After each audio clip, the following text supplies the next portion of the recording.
Sini Anda. Bismillahirrahmanirrahim. Assalamualaikum warahmatullahi wabarakatuh. Innal hamdalillah nahmaduhu wa nasta'inuhu wa nastaghfiruh wa na'udzu billahi min shururi anfusina wa min sayyiati a'malina. May yahdihillahu fala mudhillalah wa may yudlil fala hadiyalah.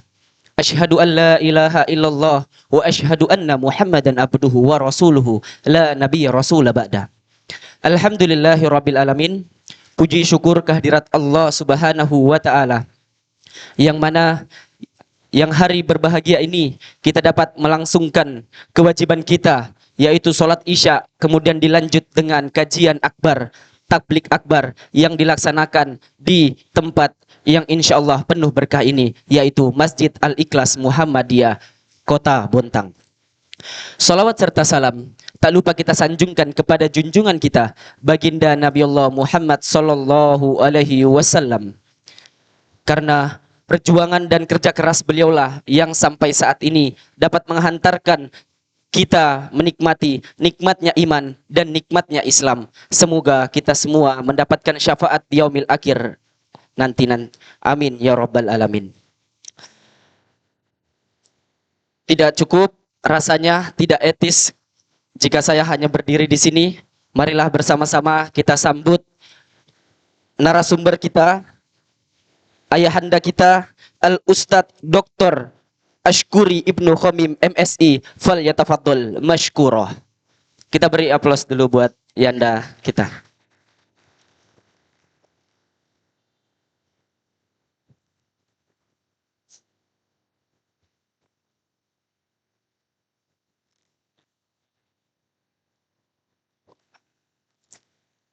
Taib, tadi sudah dijelaskan sedikit terkait dengan narasumber beliau. Sangat luar biasa sekali bahwa beliau lahir memang sebagai akademisi, sebagai ayahanda kita yang memberikan contoh kepada kader-kadernya hingga hari ini. Izinkan saya untuk menambahkan sedikit riwayat pengalamannya, kemudian banyak sekali penelitian-penelitian yang juga hari ini bisa kita dengarkan sebagai contoh untuk kita semua. Di sini dalam proyek dan pengalaman beliau pernah melakukan penelitian pada tahun 2022 sampai dengan 2024. Beliau meneliti penanaman sebagai politik memori pengalaman perempuan Jawa kontemporer dalam mengingat janin mereka yang hilang. Alhamdulillah ini juga menjadi penelitian yang didukung oleh Badan Riset Nasional BRIN. Kemudian pada tahun 2019 dan 2021 beliau juga melakukan penelitian politik penanaman di kalangan milenial Indonesia untuk mengembangkan identitas nasional. Di tahun 2017 dan 2019 beliau meneliti tentang penguatan pendidikan ilmu pengetahuan di sekolah Islam Indonesia. Di tahun 2015 beliau melakukan penelitian kesalehan linguistik Islam Indonesia. Kemudian di tahun 2013 penelitian beliau evaluasi proyek peningkatan kualitas madrasah. 2009 sampai dengan 2010 beliau melakukan penelitian evaluasi kualitatif terhadap proyek peningkatan kualitas pendidikan melalui partisipasi masyarakat di Indonesia. Kemudian 2007 penelitian dokumenter seni pertunjukan tradisional Islam Jawa. Penelitian beliau termasuk penelitian utama. Kemudian pada tahun 2006 beliau melakukan penelitian yaitu pemetaan gerakan rekonsiliasi di Indonesia. Pada tahun 2005 penelitian sistem ketahanan pangan masyarakat nelayan di Indonesia.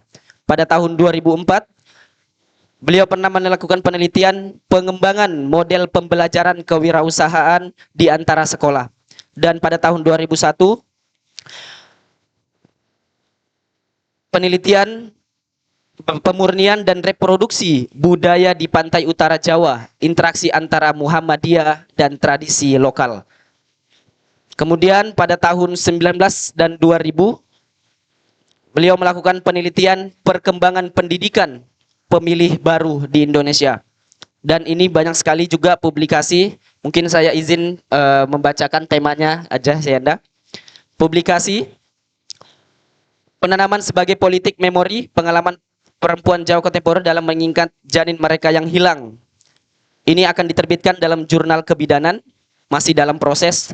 Kemudian penelitian keadaan yang mengecualikan Islam, gender, dan politik penanaman di Jawa pada tahun 1911 dan 2010 akan diterbitkan dalam jurnal studi Asia Tenggara. Kemudian penelitian hak perempuan dalam Islam percakapan global tentang praktik dan teologi diterbitkan di Suara Muhammadiyah pada tahun 2024. Penelitian orientasi menjadi muslim milenial yang baik, negara dan politik penamaan dalam mengislamkan Jawa, Jurnal Indonesia tentang Islam dan Masyarakat Muslim, UIN Salatiga 2019. Penelitian politik penamaan dan islamisasi Arab di Jawa, proses hibridisasi dan pemurnian jurnal. Ya, mungkin terakhir beliau juga salah satu ayahanda yang saat ini bergerak di pimpinan pusat Muhammadiyah. Ya, mungkin itu saja pengalaman dan penelitian beliau yang banyak sekali bisa memberikan contoh suri tauladan untuk kita semua, dan insya Allah malam hari ini beliau dapat hadir bersama kita di tengah-tengah untuk kita dengarkan pengalaman hingga insight-nya yang bisa kita ambil dalam kehidupan kita sehari-hari. Maka dari itu, tidak berpanjang lebar, kami persilahkan kepada ayahanda kita Al-Ustadz Dr. Ashkuri Ibnu Khomim MSI untuk menyampaikan penyampaiannya. Falyatafadhol mashkura. Baik. Tadi kalau MC-nya menyampaikan dengan pantun, maka saya juga berpantun.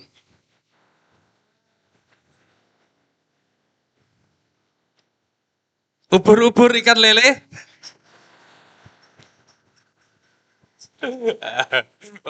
Pokoknya ubur-ubur. So, diantar aja ubur-ubur ikan lele. Baik, Assalamualaikum warahmatullahi wabarakatuh.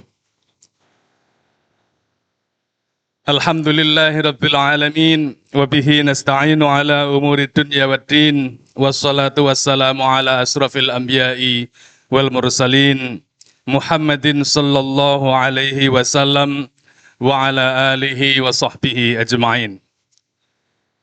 Hadirin jamaah Masjid Al Ikhlas, pimpinan daerah Muhammadiyah Kabupaten Bontang. Kota. Oh iya, Kota Bontang. Maaf. Baik, alhamdulillah. Jadi tadi itu saya kan kebetulan ponakan saya itu sedang haji sekarang. Terus kemudian tadi sempat telepon. Dia cerita, "Om, saya hari ini tadi naik taksi." Terus kemudian, nah kebetulan sopir taksinya itu orang Arab. Tidak bisa bahasa Inggris, juga tidak bisa bahasa Jawa. Itu. Nah terus kemudian dia nanya,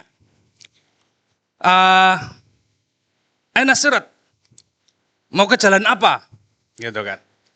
Terus kemudian karena ponakan saya ini bingung, dia nggak bisa bahasa Arab. Terus kemudian saya jawab aja Siratal Mustaqim. Lurus saja Pak. Gitu. Nah, jadi kita hari ini ngobrol-ngobrol santai saja, tidak serius-serius amat. Kita dalam memperingati Milad Muhammadiyah ini, dan Milad Muhammadiyah itu unik. Jadi pokoknya yang penting kalau dalam bulan Hijriah itu 2 hari menjelang Idul Kurban, aku mesti milad. Itu. Jadi tanggal 8 Dzulhijjah. Nah, Muhammadiyah ini sudah berusia 116 tahun. Didirikan oleh Kiai Dahlan pada tanggal 8 Dzulhijjah 1330. Berarti kalau dihitung dengan sampai sekarang ini 1446. Berarti total 116 tahun. Nah, selama 116 tahun ini tentu generasi demi generasi sudah berganti. Jarang organisasi yang bisa bertahan sampai 100 tahun. Coba kalau yang anak-anak sekolah sekarang saya tanya, pernah belajar diajari oleh Pak Guru tentang Budi Utomo? Pernah ya? Budi Utomo itu organisasi modern zaman itu, didirikan tanggal yang sekarang kita peringati sebagai Hari Kebangkitan Nasional itu tanggal berapa? 17 Agustus. Tanggal berapa? 20 Mei. 20 Mei. 1908. Itu Budi Utomo. Budi Utomo itu organisasi modern pertama di Indonesia. Dan itu sampai sekarang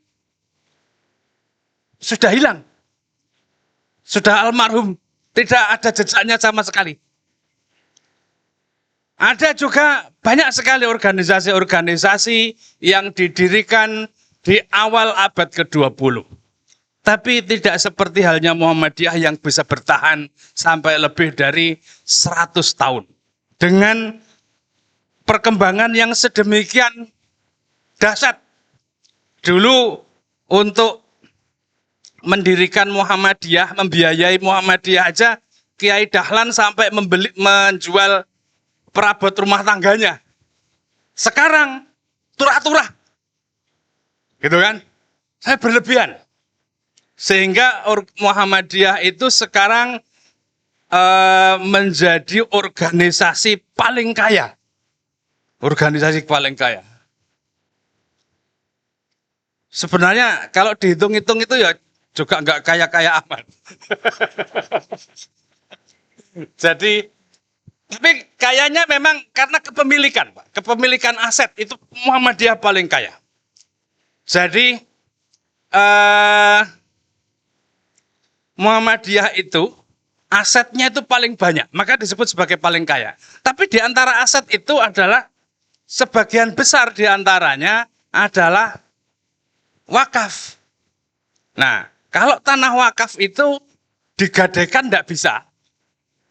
Dijual juga nggak bisa, dijadikan agunan bank juga nggak bisa. Tapi paling banyak.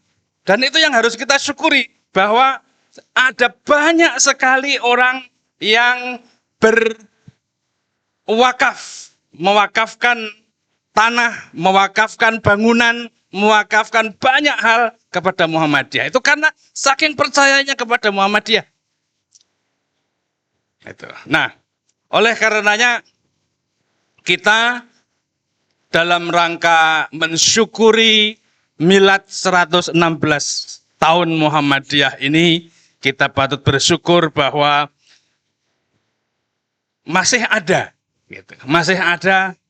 generasi yang terus menghidup-hidupi Muhammadiyah. Generasi pendirinya sudah almarhum. Kiai Dahlan sudah almarhum. Kemarin beberapa mubalek dari Bontang sudah berziarah ke sana dan terkagum-kagum. Kok mengene? Gitu. Ya. Makamnya sederhana, tidak seperti makam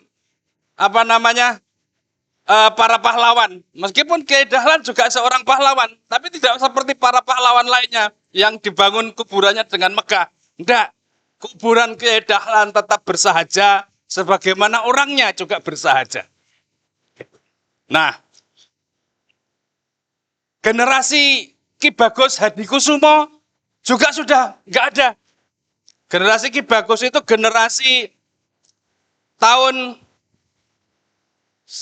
40-an, 45, generasi Kiai Mas Mansur juga sudah tidak ada. Tapi Muhammadiyah baru, generasi baru Muhammadiyah ini selalu hadir. Selalu ada orang seperti adik ini. Meskipun salah-salah nggak apa-apa, Pak. Keliru sedikit nggak apa-apa. Ada ketua umum pimpinan daerah Muhammadiyah itu ya nggak apa-apa lah. Gitu.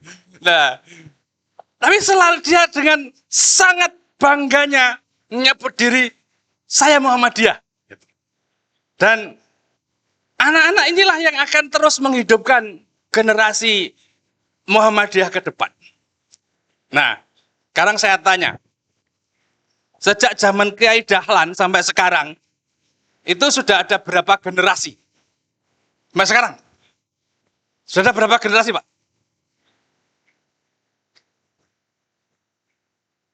Berapa generasi? 17? 18? 8? Apa aja? Apa saja? Nah, ini membaca generasi. Setidak-tidaknya kita bisa berkaca pada generasi yang lalu itu apa yang baik. Kalau dalam tradisi fikih itu al-muhafadzah bil qadimis saleh wal akhdu bil jadidil aslah. Itu kan? Mengambil sesuatu yang baik dari generasi lalu dan melakukan sesuatu yang baik, yang lebih baik untuk masa depan. Nah, itu dalam tradisi fikih.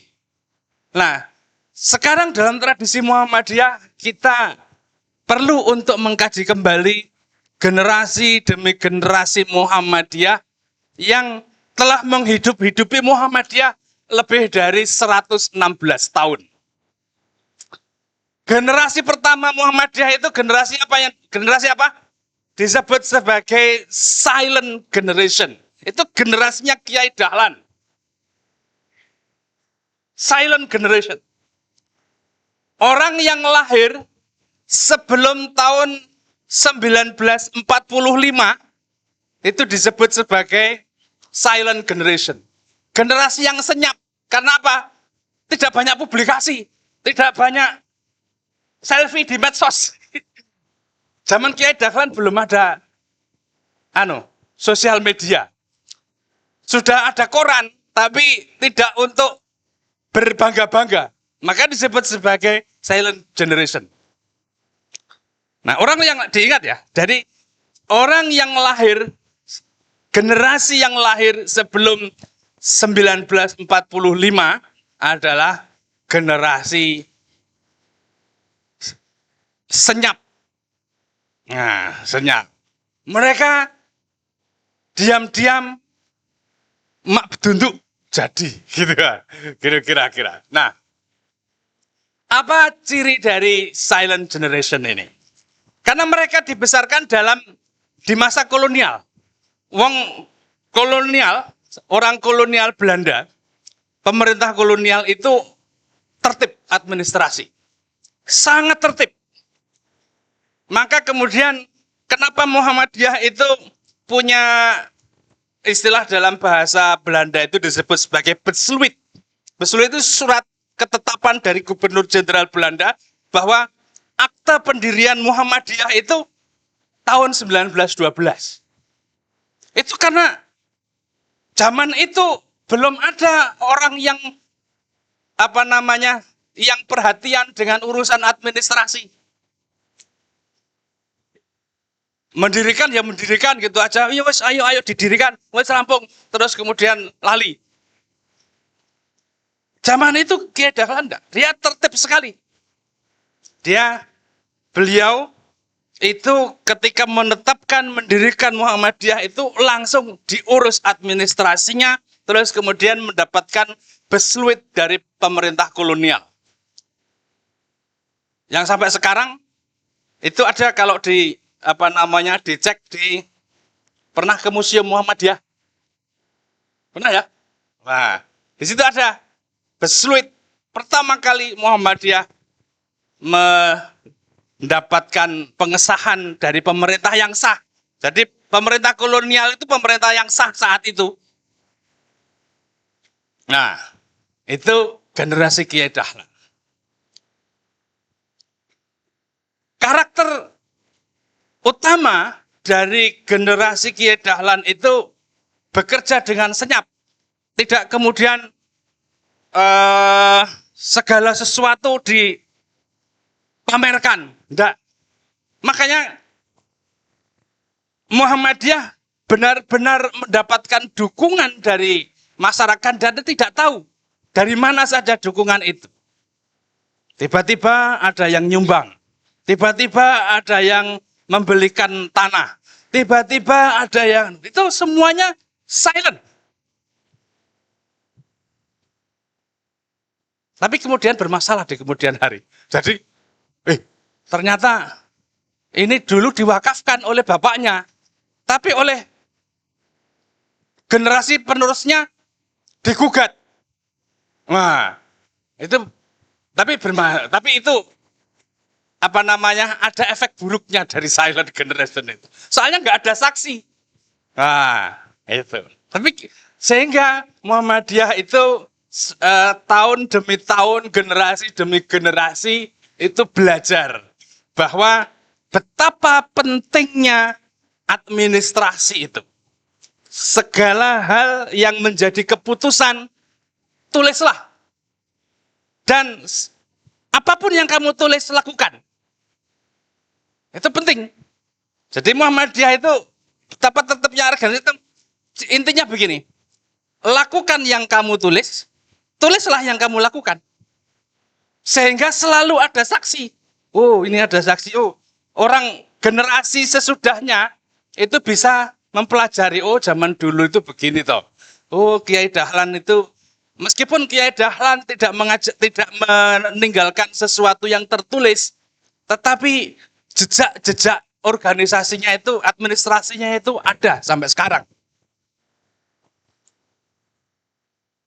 Kan tidak ada satupun organisasi yang didirikan sejak saat itu yang memiliki stambuk.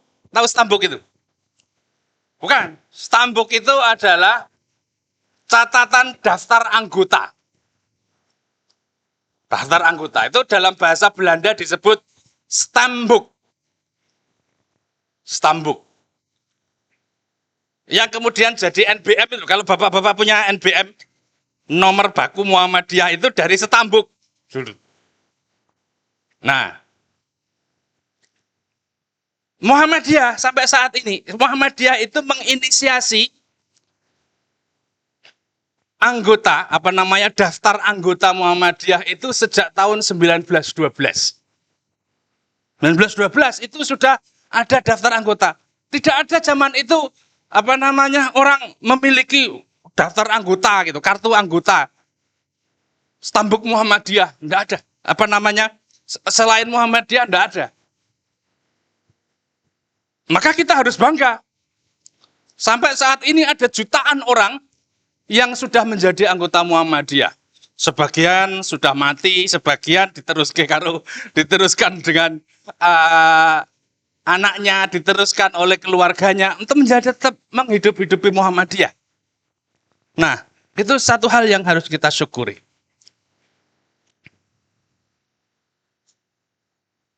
Itu generasi silent, generasi senyap. Jadi ciri utamanya tadi apa?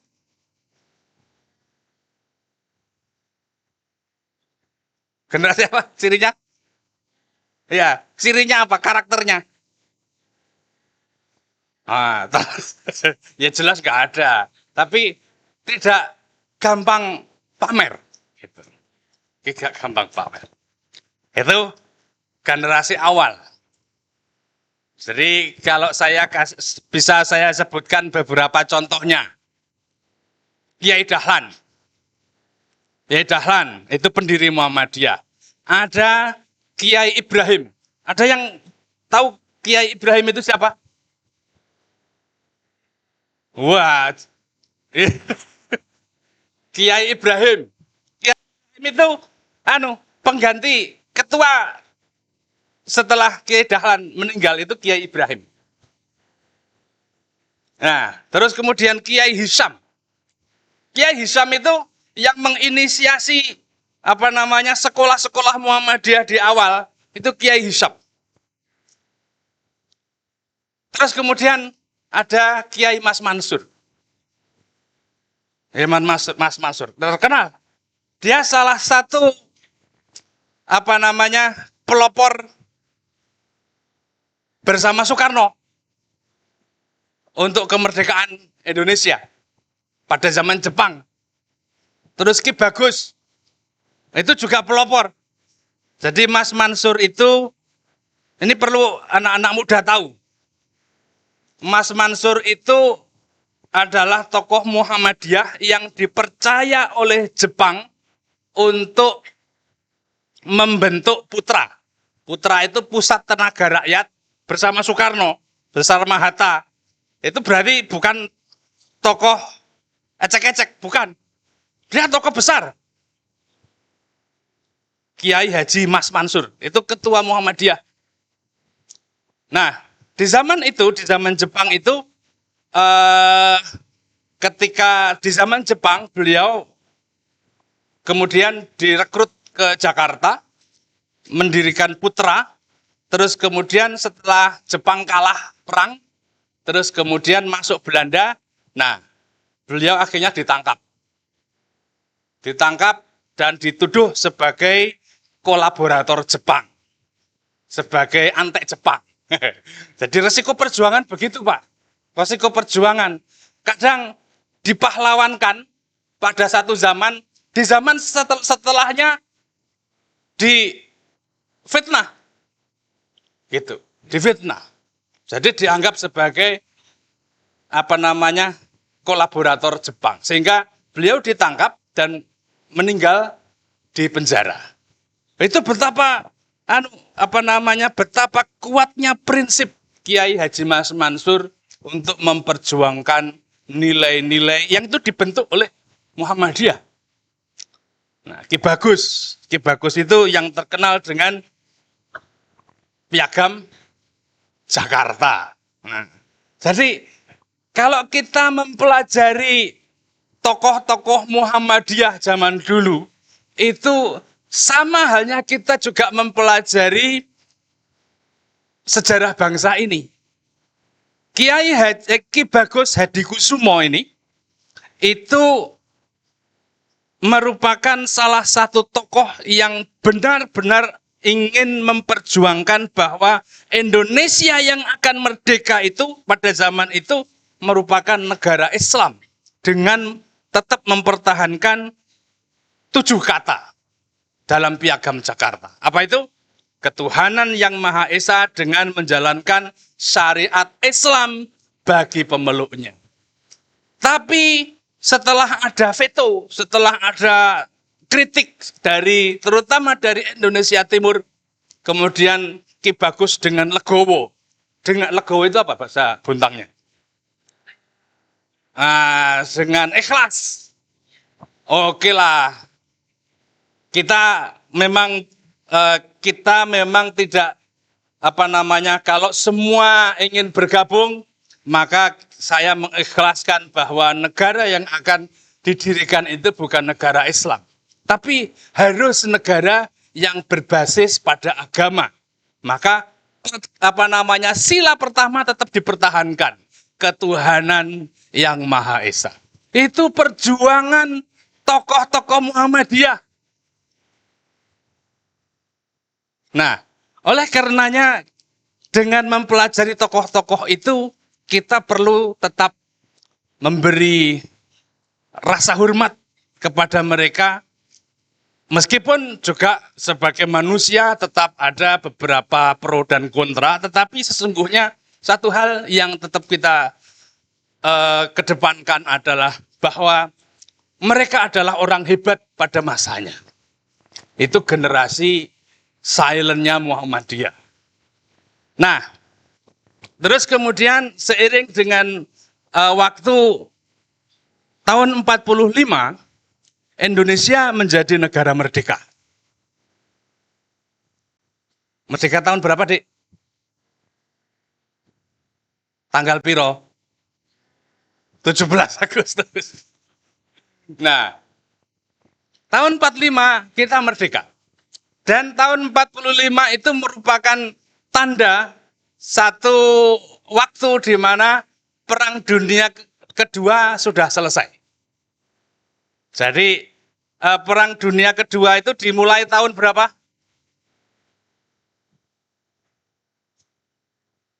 Tahun berapa Perang Dunia Kedua? 1939. 1939 itu Perang Dunia Kedua, Pak. Perang Dunia Kedua itu Jerman menyerang negara-negara Eropa di sekitarnya, Jepang menyerang negara-negara Asia di sekitarnya, termasuk Indonesia diserang. Nah, itu Perang Dunia Kedua tahun 1939. Tapi Indonesia baru masuk ke Jepang baru masuk ke Indonesia itu tahun 1942. Nah, baru tahun 45 kita merdeka. Dan tahun 45 itu secara efektif Perang Dunia Kedua selesai. Karena Jerman sudah kalah perang. Terus kemudian Jepang sudah nyerah. Gitu. Nah, disitulah kemudian muncul generasi baru yang disebut sebagai apa, Pak? Generasi apa, Dik?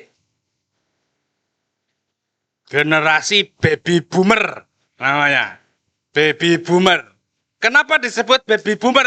Karena pada saat itu ketika masih zaman orang ikut untuk memiliki anak. Tapi ketika perang sudah usai, maka orang berbondong-bondong pengen punya anak. Dan punya anaknya banyak. Maka disebut sebagai baby boomer, ledakan bayi. Ledakan pertumbuhan bayi. Ada banyak orang yang memiliki anak. Makanya orang yang lahir tahun 45 itu rata-rata saudaranya kesebelasan. Bisa untuk main sepak bola.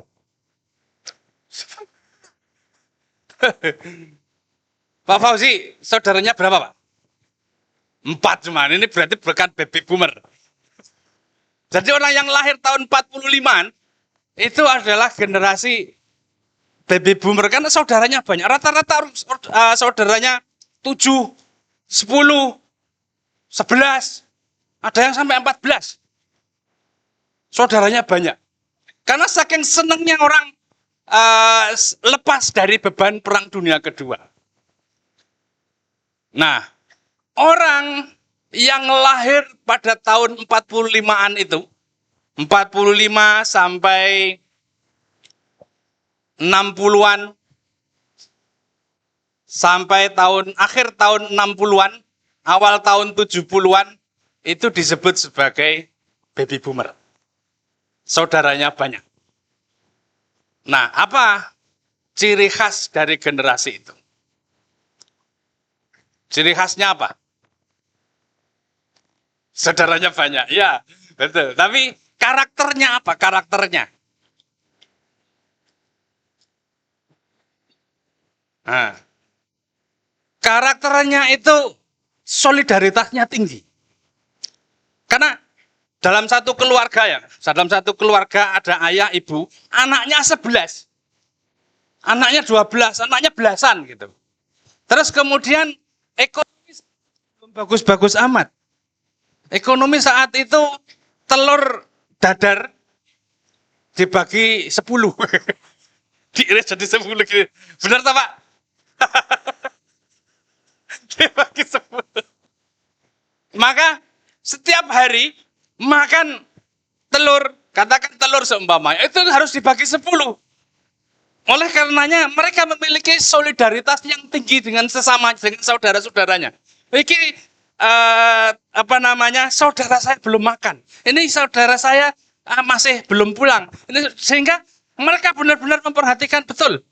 Maka nilai solidaritas bagi generasi yang lahir, orang yang lahir tahun 40-an itu jangan tanya. Mereka memiliki solidaritas yang tinggi. Karena apa? Karena dibesarkan dalam keluarga yang pas-pasan, saudaranya banyak. Gitu. Nah, oleh karenanya ini kita harus menaruh hormat bagaimana generasi itu generasi yang kuat. Tapi memiliki karakter yang karakternya itu tadi, solidaritas tinggi. Sehingga kalau mereka memiliki sekarang mungkin generasi yang lahir tahun 40-an sudah nggak ada ya? Masih ada belum? Masih ada belum? Orang yang lahir tahun 40-an masih hidup nggak? Ada beberapa. Gitu. Oh, 62. Beda. Nah, itu solidaritasnya kuat. Nah, itu generasi baby boomer. Siapa contoh dari orang Muhammadiyah yang generasi baby boomer itu? Siapa contohnya? Ketua Muhammadiyah Ahmad Rashid, dari mana itu? Oh, apa namanya? AR Sultan Mansur. AR Sultan Mansur. Itu kakaknya Hamka. Kakaknya Buya Hamka. Nah, itu contohnya. Solidaritasnya tinggi. Nah, efek dari generasi baby boomer ini pada Muhammadiyah itu kuat sekali. Jadi pada tahun 40-an, 60-an ini itu pertumbuhan sekolah-sekolah Muhammadiyah itu semakin banyak dan semakin merata. Dilandasi apa? Kenapa sekolah-sekolah Muhammadiyah tahun 40-an sampai 60-an itu semakin banyak? Itu karena dilandasi solidaritas tadi. Solidaritas, ini ada banyak orang miskin yang tidak bisa sekolah. Maka dirikanlah sekolah di sana. Dirikanlah sekolah di sana. Dirikanlah sekolah di sana. Terus menerus seperti itu. Karena dengan sekolah itu orang akhirnya memiliki kesempatan untuk memperjuangkan nasibnya demi masa depannya. Jadi, coba bayangkan kalau anak-anak yang besar tanpa sekolah, dia otomatis menggantungkan warisan, kan Pak? Warisan. Nah, kalau dalam konstruksi petani, semuanya saya ambil contoh petani di Jawa. Saya nggak tahu kalau di sini. Contoh petani di Jawa. Contoh petani di Jawa, itu ada orang tua, seumpamanya memiliki sebidang tanah seluas 1000 meter. 1000 meter. Dia punya anak 5, maka 1000 meter itu dibagi 5. Di Porolimo. Akhirnya satu orang hanya dapat 200 meter. Nanti anaknya itu punya anak lagi 10 seumpamanya. Dibagi 10. Jadinya ujung-ujungnya nggak dapat apa-apa. Itu yang kalau dalam bahasa Inggris itu disebut sebagai shared poverty. Jadi kemiskinan yang dibagi. Jadi tidak mewariskan, kalau hanya sekedar mewariskan tanah 10 meter ini nggak ada gunanya. Untuk pertanian pun nggak akan cukup. Gitu. Sehingga untuk keluar dari garis kemiskinan itu satu-satunya jalan yang perlu diambil oleh orang Indonesia, orang Islam pada saat itu adalah pendidikan. Maka generasi baby boomer inilah yang banyak itu di masa Kiai Hisham. Itu sudah mulai lanjutkan dengan murid utama dari Kiai Hisham itu Kiai Yunus Anis. Yunus Anis dia gencar sekali mendirikan sekolah gitu. Agar anak-anak Indonesia itu benar-benar terjamin pendidikannya. Itu warisan generasi baby boomer, Pak. Tapi memang wataknya kolot. Kolot sekali.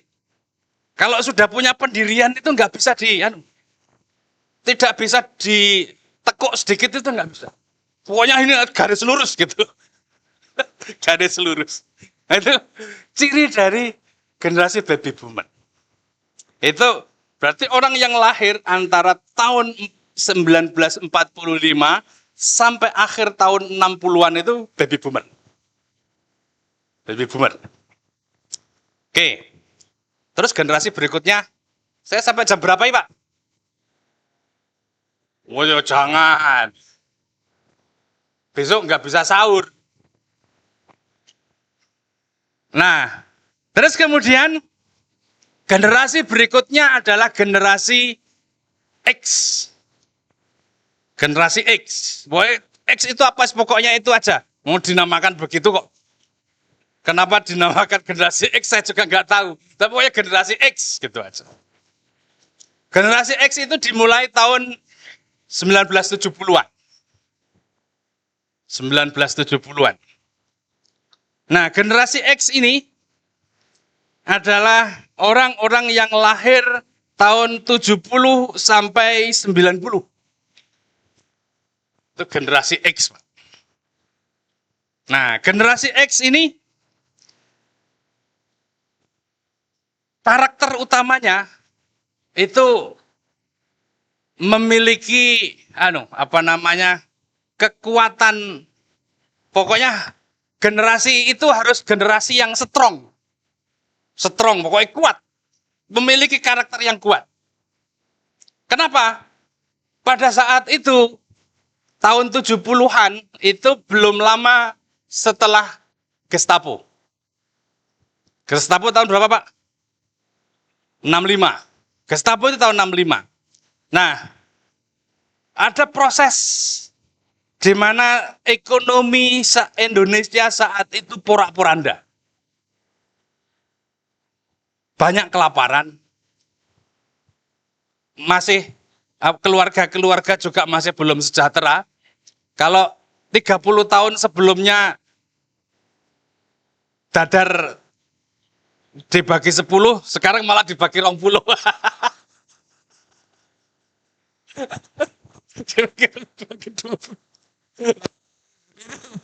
Itu. Tapi yang penting dari generasi ini itu adalah mereka sangat bersemangat dalam pendidikan. Kenapa? Sekolah-sekolah sudah mulai banyak. Sekolah-sekolah sudah mulai banyak dan mereka meskipun miskin tetap semangat sekolah. Itu zaman saya dulu. SD Impres. Nah, SD Impres itu tahun 70-an. SD Impres. Jadi sekolah-sekolah sudah mulai banyak sehingga mereka tidak ada alasan untuk tidak sekolah. Meskipun miskin, meskipun berangkat ke sekolah hanya dengan nyeker. Tahu nyeker ya? Apa ya? Nyeker itu tidak bersepatu. Tidak pakai sepatu. Tapi mereka semangat, tetap lulus. Bukan ijazahnya asli, bukan palsu. Gitu. Tetap lulus. Gitu. Tetap lulus. Nah, oleh karenanya generasi X ini mulai memetik hasil ketika sudah dewasa. Tapi masa kecilnya itu masa kecil yang sengsara, miskin. Halo? berangkat pagi ke sekolah tanpa alas kaki. Nanti terus kemudian pulang, itu nggak langsung pulang. Layangan dulu atau bermain di lumpur. Nah, itu generasi X, Pak. Generasi X. Nah, tapi mereka lulus sampai Nah, ketika mereka lulus, itu pendidikan sudah semakin baik. Dan pekerjaan sudah semakin banyak. Sehingga mereka bisa dengan pendidikan yang mereka raih, minimal generasi X ini minimal lulus SMA. Lulus SMA. Paling apes lulusan SMP. Nah, tapi ada lapangan pekerjaan. Nah, ketika ada lapangan pekerjaan ini, mereka bisa masuk ke pekerjaan-pekerjaan itu dengan menggunakan ijazah masing-masing.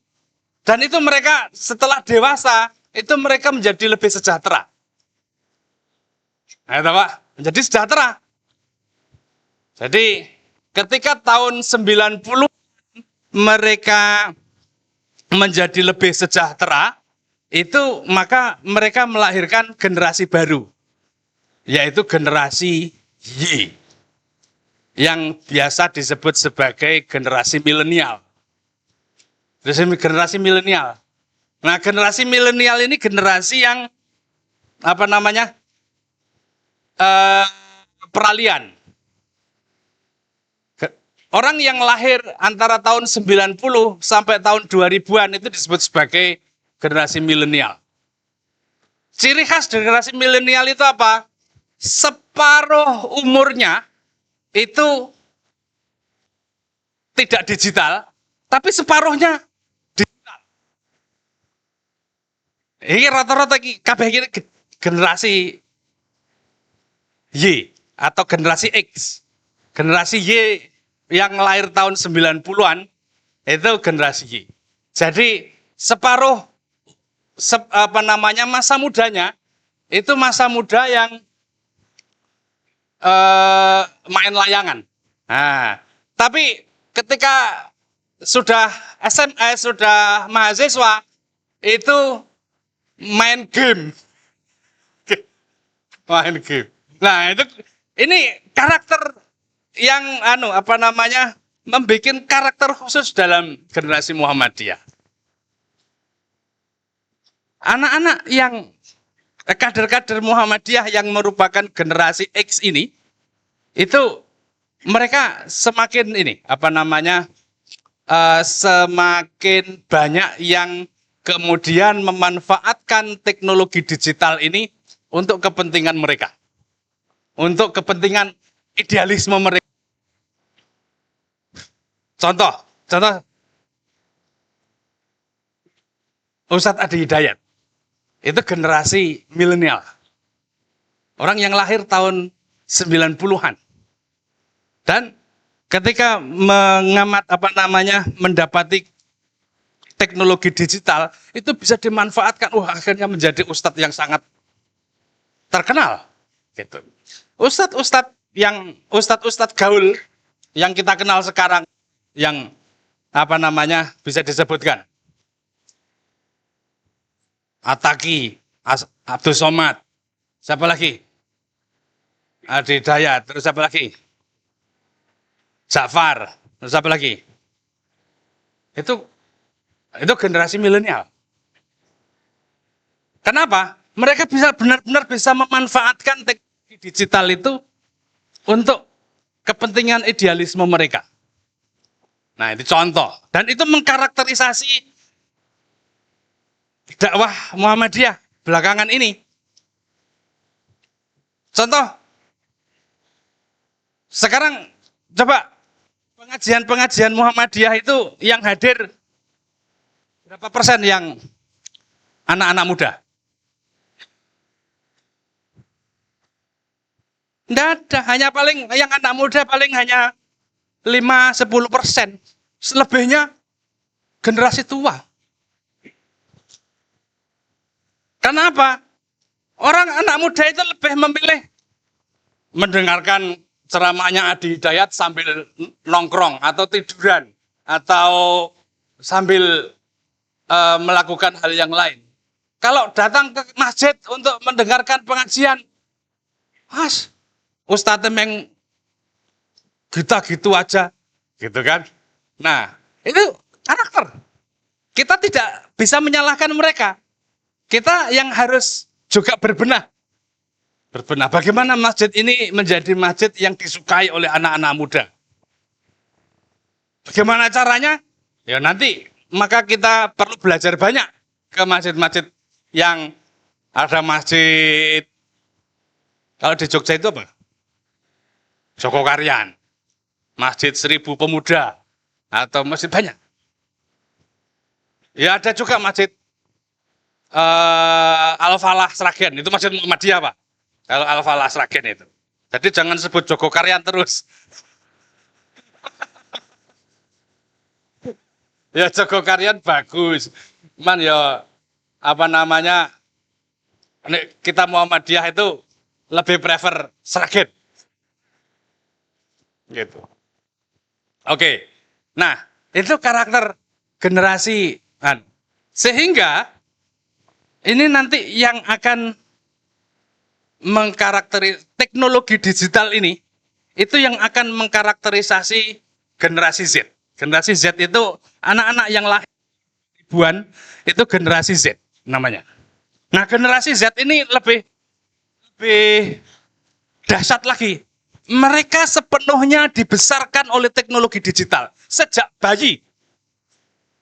Sejak bayi itu mereka sudah bisa mengakses internet. Bisa membuka YouTube. Bisa membuat sosial media.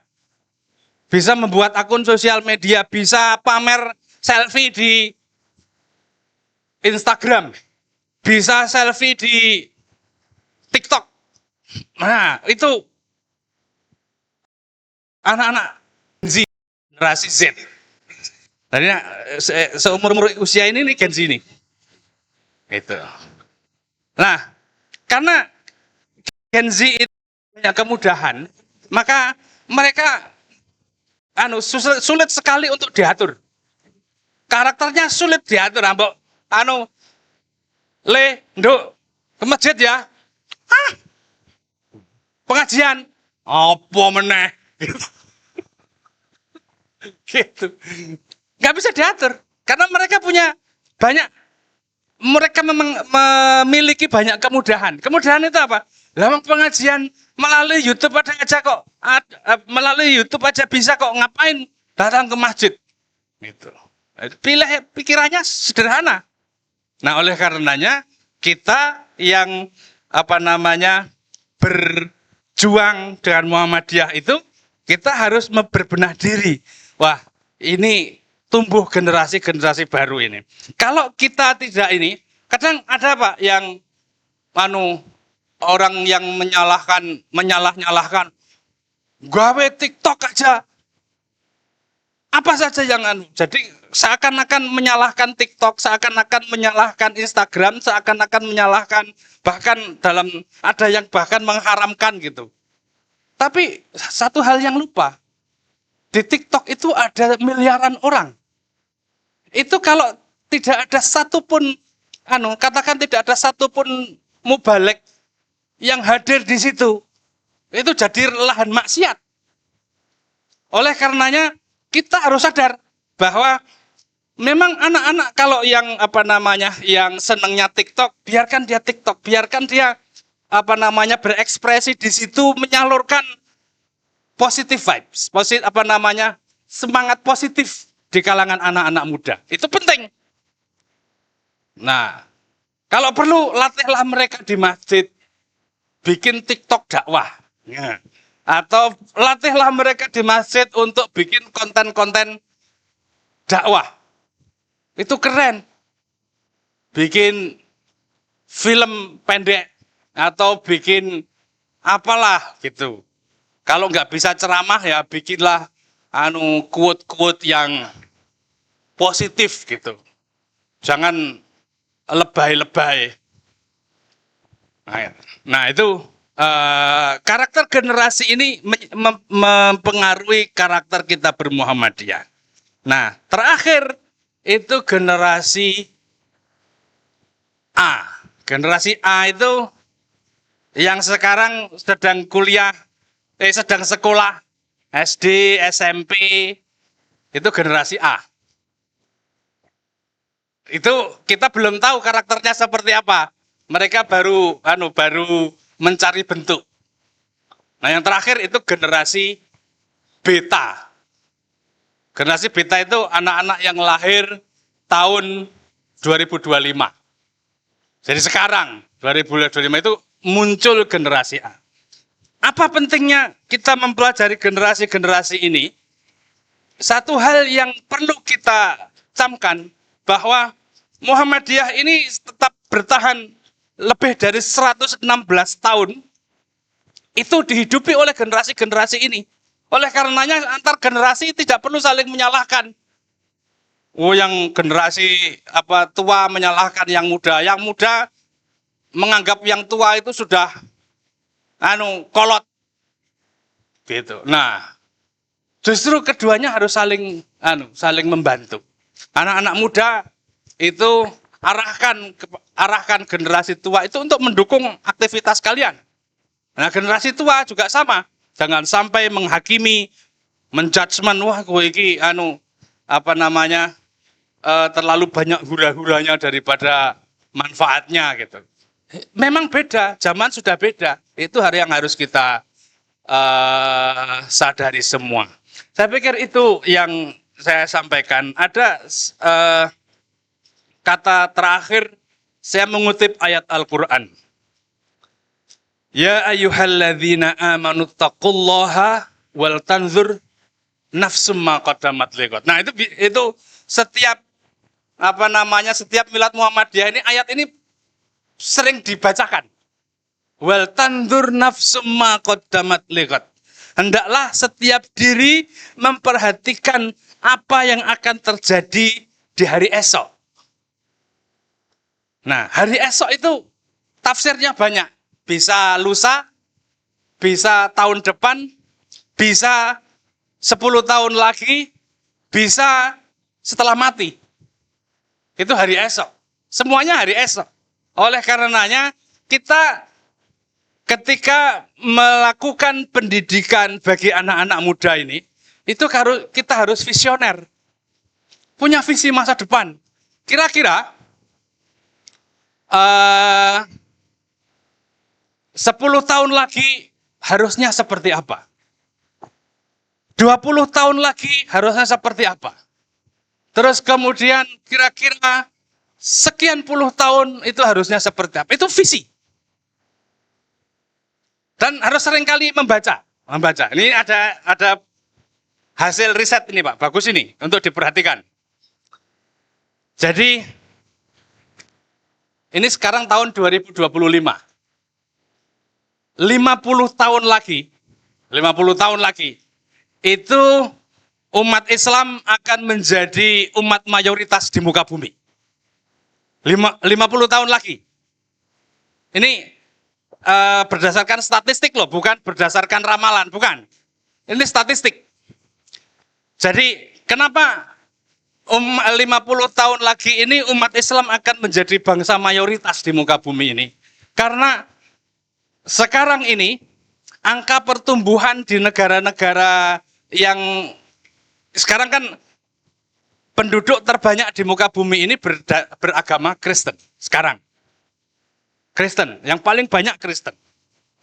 Tapi 50 tahun lagi jumlah orang Kristen akan tersalib oleh jumlah orang Islam. Kenapa itu terjadi? Karena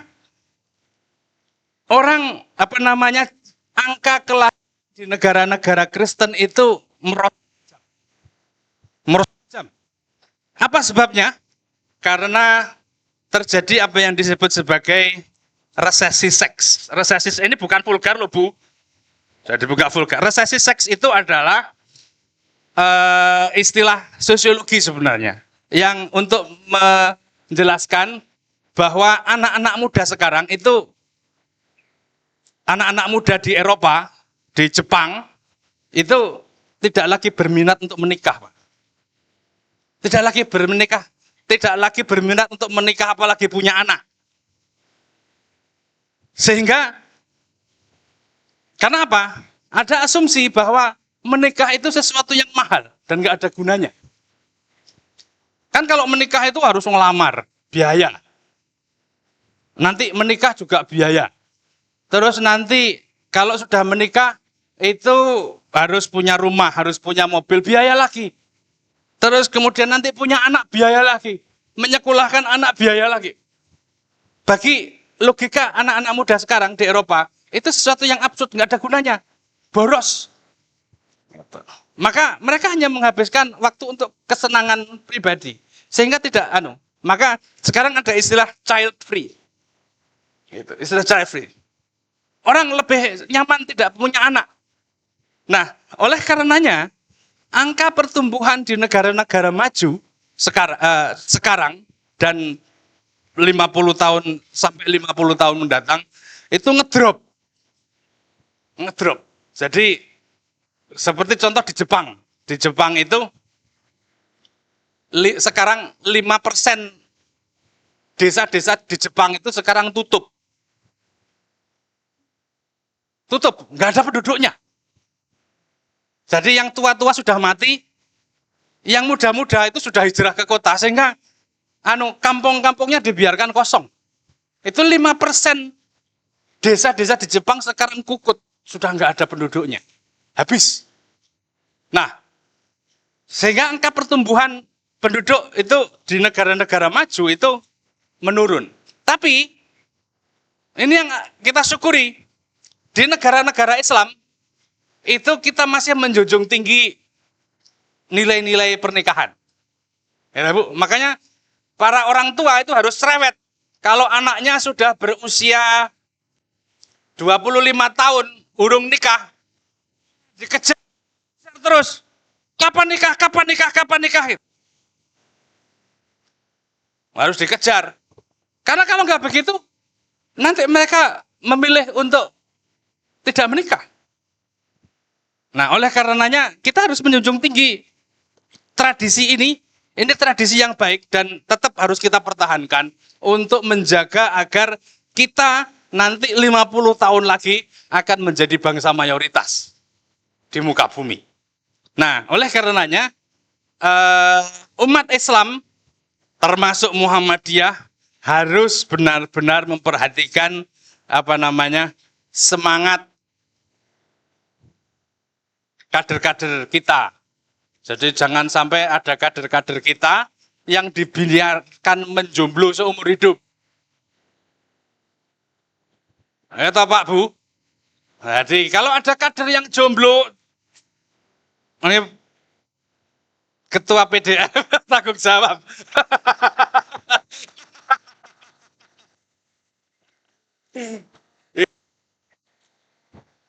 Golek ke jodoh. Gitu. Nah, ini penting kita pahami bersama bahwa dengan Milad Muhammadiyah ini kita harus punya visi ke depan. Wal tandur nafsum ma qaddamat liqad. Kita harus punya visi apa yang akan terjadi di hari esok itu benar-benar harus kita rencanakan dengan baik. Demikian yang saya sampaikan, kurang lebihnya saya mohon maaf. Assalamualaikum warahmatullahi wabarakatuh. Waalaikumsalam warahmatullahi wabarakatuh. Syukron katsiron Yanda atas penyampaian materinya, penyampaian banyak sekali insight yang bisa kita dapatkan, pengalaman-pengalaman yang memang hari ini kita butuhkan sebagai kader Muhammadiyah maupun warga Muhammadiyah. Dijelaskan tadi beberapa generasi yang memang dimulai hadirnya Muhammadiyah, sejarah Muhammadiyah berdiri dari generasi silent kemudian beralih ke generasi-generasi yang sampai hari ini pun juga banyak sekali doktrin-doktrin yang terjadi di kita di generasi hari ini, bahwa banyak ada generasi milenial, ada generasi strawberry, ada generasi burger yang tadi disampaikan bahwa kita terbebani dengan kondisi kuliah, terbebani dengan kondisi keluarga. Kemudian generasi stroberi yang hari ini juga bisa kita lihat banyak sekali generasi-generasi lemah yang maunya instan saja, mau cepat saja dalam berproses. Itu harus kita pelajari lebih dalam lagi bahwa generasi-generasi sebelum kita, generasi-generasi orang-orang sebelum kita memberikan contoh suri tauladan yang hari ini bisa kita praktekkan dalam kehidupan kita sehari-hari. Sekali lagi terima kasih Anda atas pemaparan materinya, sangat luar biasa sekali. Masih banyak jamaah yang sangat-sangat antusias mendengarkan materi, namun karena waktu kita yang terbatasi, mungkin gimana panitia, kita buka untuk termin pertama untuk pertanyaan. Siap, boleh ya. Oke, mungkin silakan Yanda. Ya, mungkin kami persilahkan dapat izin dari panitia untuk kita buka satu termin pertanyaan. Silakan para hadirin jamaah. Mungkin ada yang ingin bertanya, bisa bertanya terkait dengan kemuhammadiyaan karena hari ini kita lagi bermuhammadiyah. Silakan.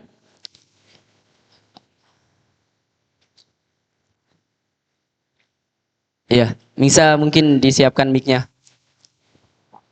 Gimana? Mungkin teman-teman dari IMM? Insya Allah pertanyaan-pertanyaan yang sangat mengkritik juga bisa akan dijawab oleh pemateri kita.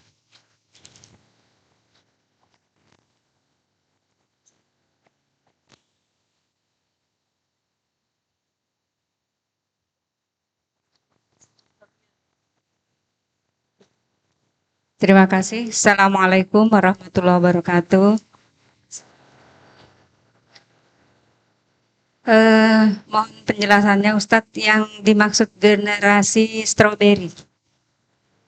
Itu aja. Terima kasih. Assalamualaikum warahmatullahi wabarakatuh.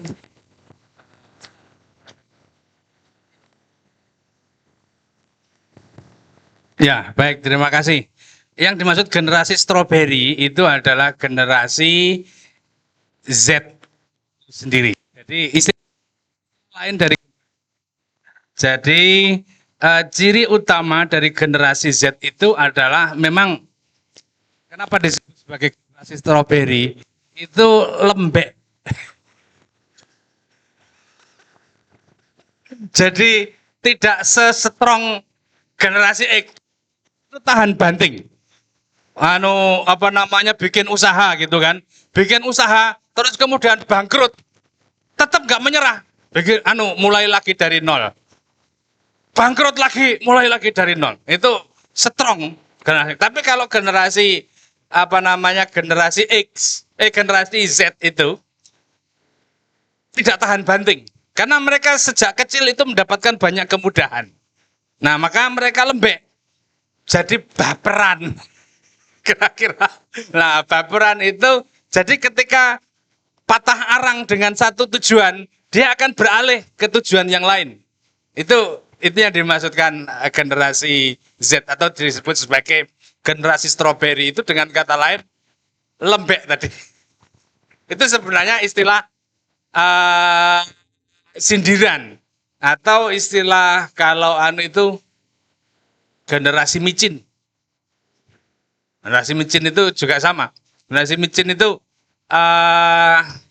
karena segalanya mudah, maka dibuat menjadi, jadi tidak perlu membuat bumbu, meracik bumbu, cukup dikasih micin sudah mateng. Gitu kira-kira. Gitu, Bu.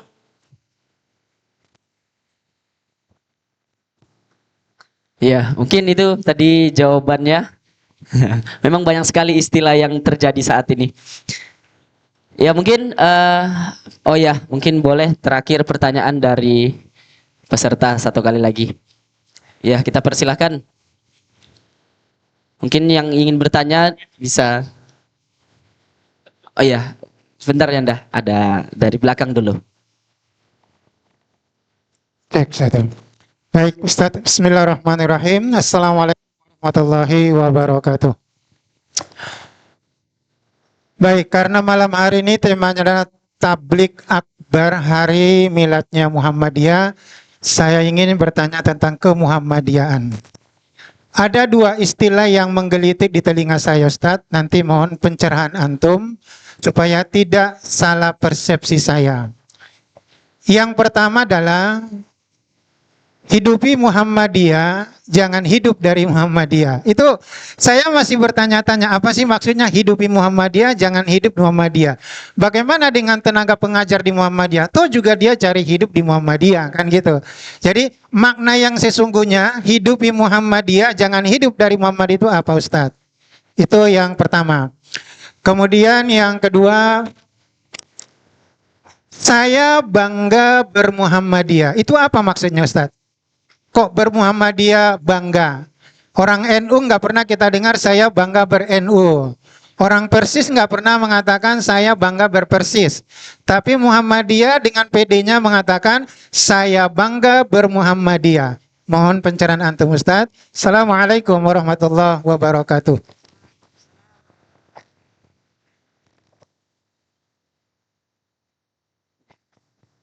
Ya boleh, untuk sementara pertanyaannya kita tampung dulu ya Anda ya. Mungkin bisa kita alihkan ke pertanyaan selanjutnya dari Yanda siapa? Oh ya. Assalamualaikum Ya, siap. warahmatullahi wabarakatuh. Terima kasih diberi kesempatan bertanya. Langsung saja. Kita sudah 116 tahun Muhammadiyah berdiri dan tadi disinggung bahwa salah satu organisasi terkaya di dunia itu Muhammadiyah. Baru saja beli masjid di Spanyol dengan harga sekian T. Ini contoh ini Ustadz di Jawa PCM sepanjang itu Muhammadiyah setingkat kecamatan tapi punya rumah sakit salah satu terbesar di Jawa Timur, Rumah Sakit Siti Khotijah. Dan itu pun tahun lalu punya anak satu, Rumah Sakit As-Sakinah, dibeli sekian puluh miliar. Tahun ini awal tahun beli Rumah Sakit Mujito di Jombang. Dan ini sedang gerindik-gerindik mau beli lagi rumah sakit mata di daerah itu.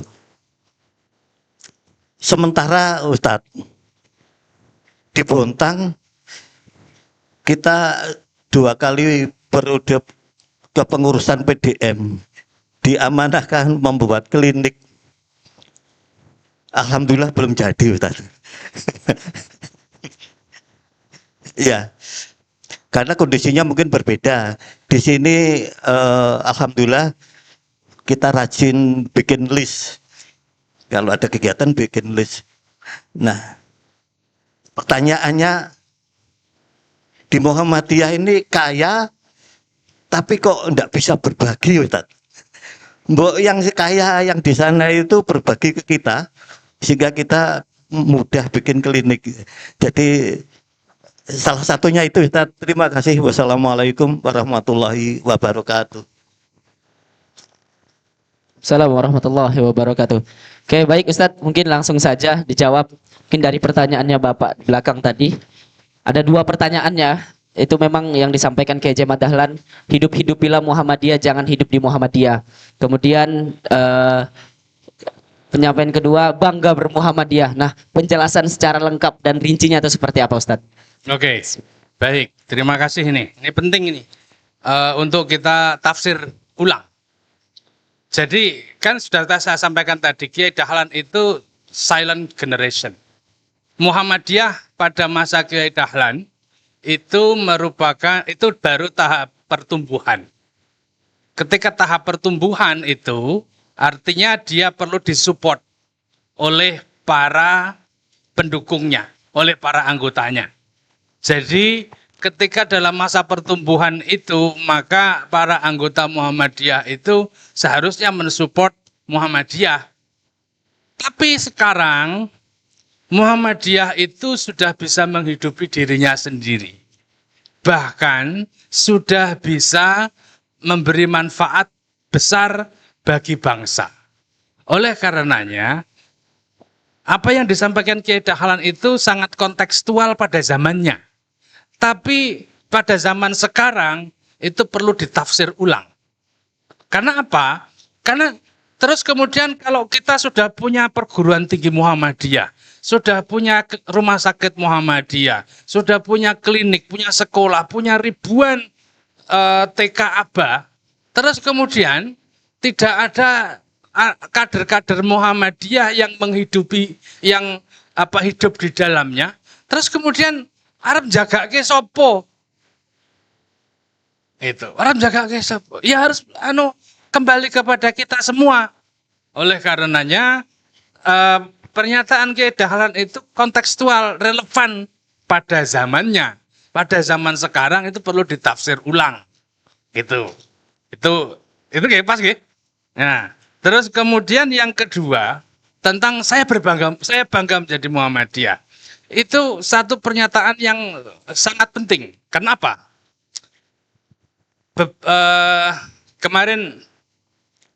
Kemarin itu sebelum pemilu presiden, itu ada satu ahli survei terkemuka namanya Denny J.A. Dia membuat satu survei bahwa dalam 18 tahun terakhir itu orang-orang yang orang-orang yang berafiliasi ke Muhammadiyah itu jumlahnya turun dari 9,4% pada tahun 2005, terus sekarang di tahun 2024 yang lalu itu turun menjadi 5,6%. Nah, kita tentu kaget, ya kan? Kok orang Muhammadiyah jumlahnya turunnya banyak lagi. Dari 9,4 menjadi 5,6. Nah, memang pernyataan Denny ini meskipun menurut saya tidak valid, tetapi itu menjadi penting untuk kita renungkan. Jangan-jangan memang jumlah kita memang merosot tajam. Nah, oleh karenanya, apalagi di periode yang lalu, di zaman Pak Jokowi itu, orang lebih senang, lebih bangga saya bangga menjadi NU. Karena menterinya oke sing NU. Gitu. Nah, sekarang menterinya Muhammadiyah banyak, jauh lebih banyak. Maka kita harus bangga. Nah, kebanggaan menjadi Muhammadiyah ini penting agar untuk menjaga konsistensi kita. Karena klaim itu penting. Jadi kita klaim sebagai orang Muhammadiyah itu satu hal yang penting, terutama bagi anak-anak muda. Ben supaya tidak zigzag gitu. Dino iki ngaku Muhammadiyah, sesuk ngaku Salafi, terus kemudian balik lagi gitu.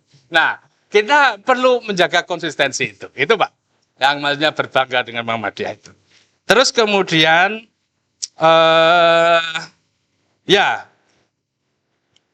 kita itu memang kaya Pak, kaya. Sepanjang itu, jadi pengurus PCM sepanjang, itu kalau raker di mana Pak? Rapat kerja PCM sepanjang di mana? Soalnya loh, enggak Pak, nang Jepang. Jadi kemarin itu PCM sepanjang itu rakernya di Jepang. Itu raker apa piknik gitu kan? Tapi memang mereka kaya sekali. Nah, sekarang apakah Bontang tidak bisa seperti itu? Yakin bisa. Yakin. Mereka juga berangkat dari nol. Sama dengan kita. Di sini berangkat juga dari nol. Yang penting yakin dulu. Yakin itu sudah 50% keberhasilan. Tinggal 50% usaha. Nah, Sekarang gini Pak. Jadi kenapa Kalimantan Timur kemudian punya UMKT? Itu juga karena redistribusi. Jadi pimpinan pusat Muhammadiyah itu menugaskan kepada UMS. UMS itu duitnya triliunan Pak. UMS.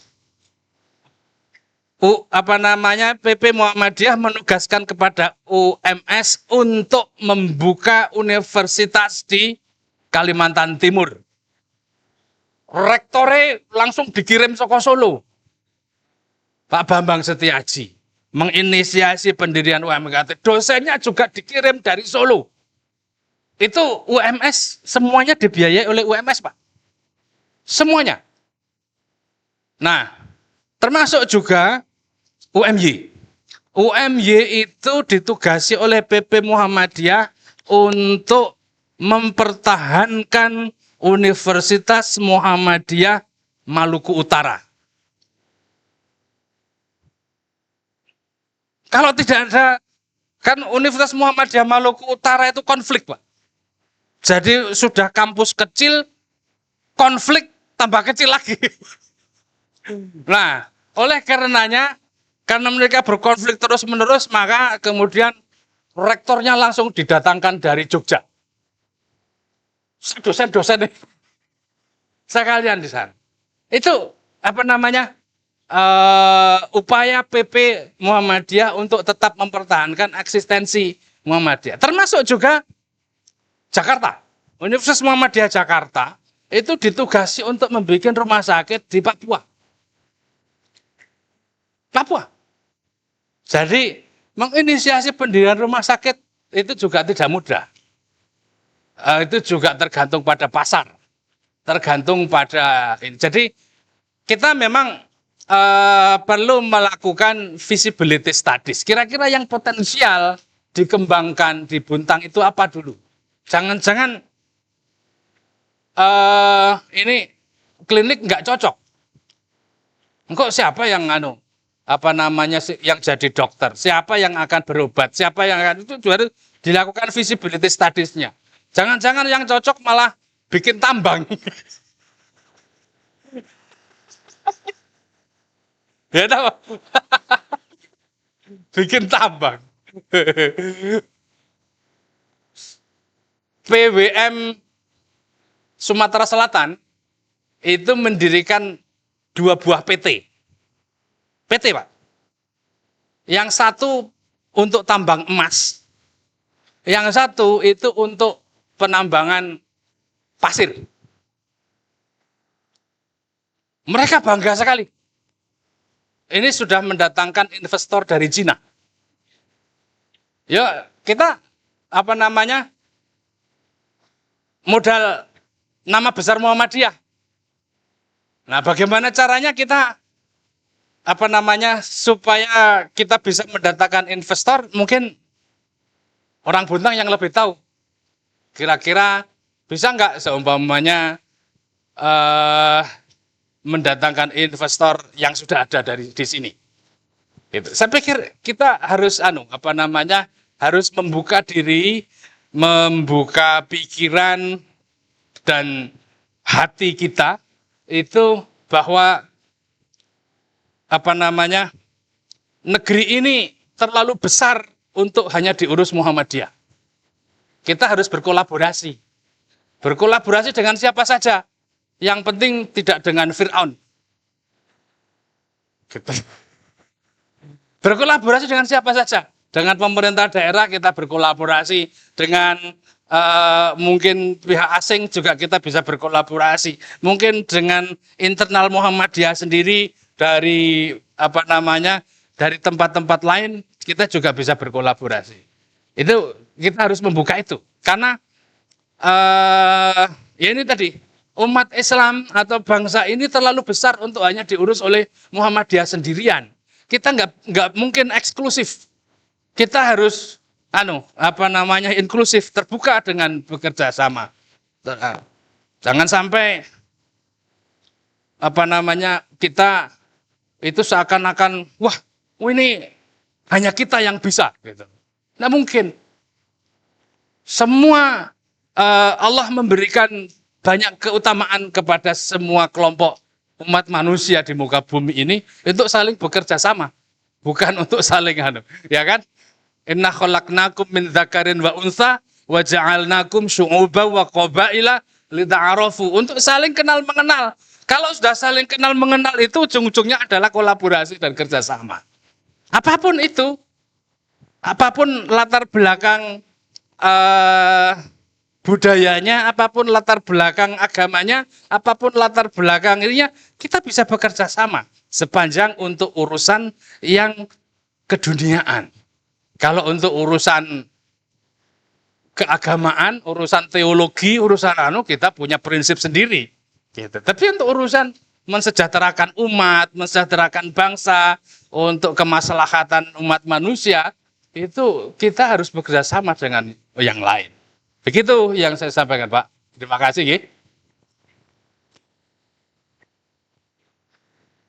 Baik, terima kasih kami ucapkan sekali lagi kepada ayahanda kita Al-Ustadz Dr. Syukri ya, atas penyampaiannya. Banyak sekali highlight yang bisa kita terapkan dalam kehidupan sehari-hari. Semoga hari ini bisa menjadi dampak baik untuk Kota Bontang dan untuk Muhammadiyah wabil khusus. Terima kasih Anda telah hadir bersama kami memberikan insight-nya. Kami ucapkan sekali lagi terima kasih kepada para jamaah juga yang sudah hadir untuk memeriahkan agenda besar Muhammadiyah, yaitu Tablik Akbar Muhammadiyah di Kota Bontang, wabil khusus Masjid Al-Ikhlas Muhammadiyah Kota Bontang. Terima kasih. Saya mohon maaf selaku moderator apabila ada penyampaian tingkah laku yang kurang berkenan. Saya Andi Muhammad Fatur Rahman. Akhirul kalam nun wal qalami wa ma yasturun billahi fisabil haq fastabiqul khairat albiru manitaqo nasru minallah fatun qarib. Wassalamualaikum warahmatullahi wabarakatuh.